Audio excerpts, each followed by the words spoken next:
Welcome. If you're listening to this, chances are you care about staying active, or you've had a recent reminder of how quickly that can change, often due to pain. Most people don't see it coming.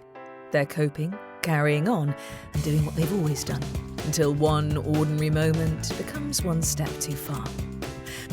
Welcome to the 3 Rules to Stay Active for Life. I'm Gavin Routledge, a lifestyle medicine professional, osteopath and author. And in this podcast, I'll share a few simple frameworks to help you suffer less pain and feel more confident about your current and future health. Why do some people stay active for decades while others slowly drift away, even when they know what to do? Most people already know that movement, physical activity is good for them. They know they should stay active, they should keep strong, they should exercise more. Knowledge isn't usually the problem. Consistency is. And consistency isn't powered by information, it's powered by something else. Let's go back to the cliff of pain.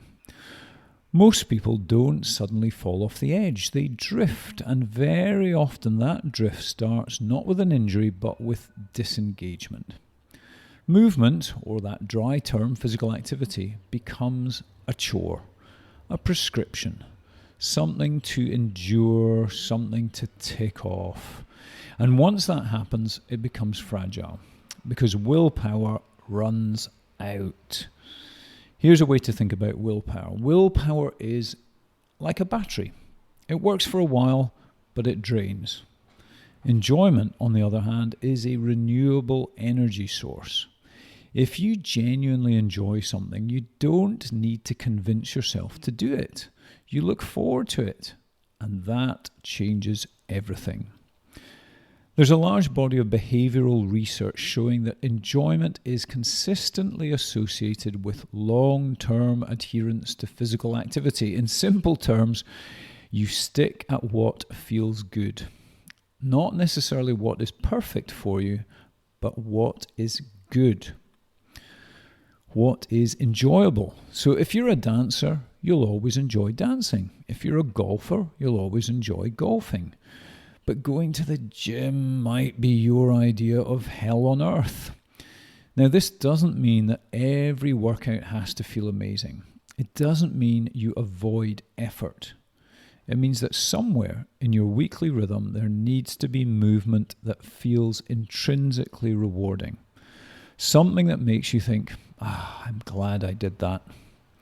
Because when life gets busy, and it will, the things that survive are the things that feel meaningful or enjoyable. Everything else quietly gets dropped. Let's connect this back to the pain equation. If you enjoy movement, your attention is less fixed on symptoms.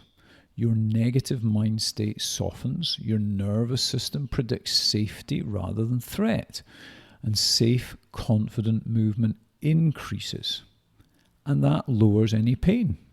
For the Calvinists, enjoyment is not a luxury, it's protective. Now think about the 3rd rule, keep the end in mind. If your end goal is to stay active for life, then your version of movement must be something you can see yourself doing, not just this month, but next year and 5 years from now. That doesn't usually come from forcing yourself through something you dislike. It comes from finding versions of movement that fit your personality, your season of life, and your energy. There's another layer to this. Enjoyment builds identity.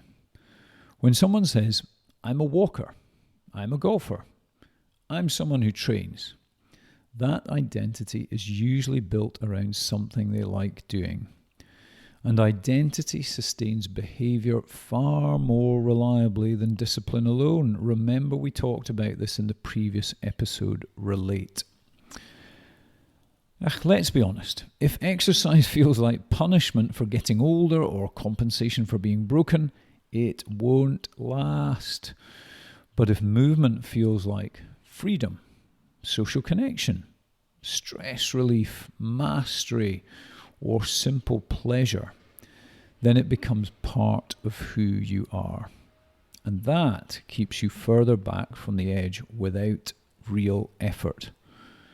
So, here's something practical. First, why not try reintroducing one movement or activity that you really enjoy, even if it's modest? It might be a short walk somewhere that you really like, a light gym session done at your own pace, swimming, golf, dancing in your kitchen. It doesn't need to be intense, it needs to be enjoyable and therefore repeatable. Secondly, if you already have a routine, you could make one small change that increases enjoyment rather than intensity. So go somewhere nicer. Invite someone to join you. Reduce the volume slightly so you finish feeling good rather than exhausted. Maybe change the time of day you do it. Optimization improves conditions. Relate shapes identity, and enjoy makes it sustainable. When people drift closer to the edge, it's often not because they lacked knowledge, it's because what they were doing wasn't enjoyable enough to survive busy weeks, stress, and life transitions. Enjoyment widens that margin for error. It keeps movement alive during difficult times.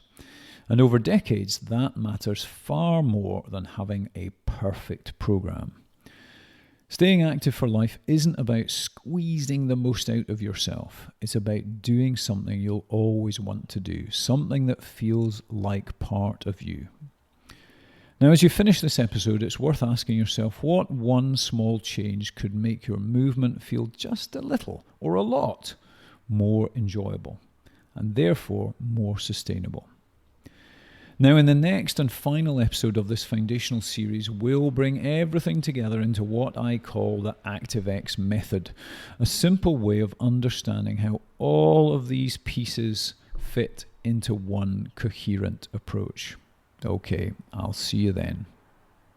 If today's episode sparked a shift in how you think about your body or your health, don't try to change everything at once. Choose one small action this week, something that nudges you towards staying active rather than avoiding discomfort. That's how confidence is rebuilt. You'll find further episodes exploring the 3 rules and the habits that matter most, not by doing more, but by doing things better. This program is provided for general information only and should not be taken as medical advice. If you have persistent or worsening symptoms, please seek appropriate medical guidance.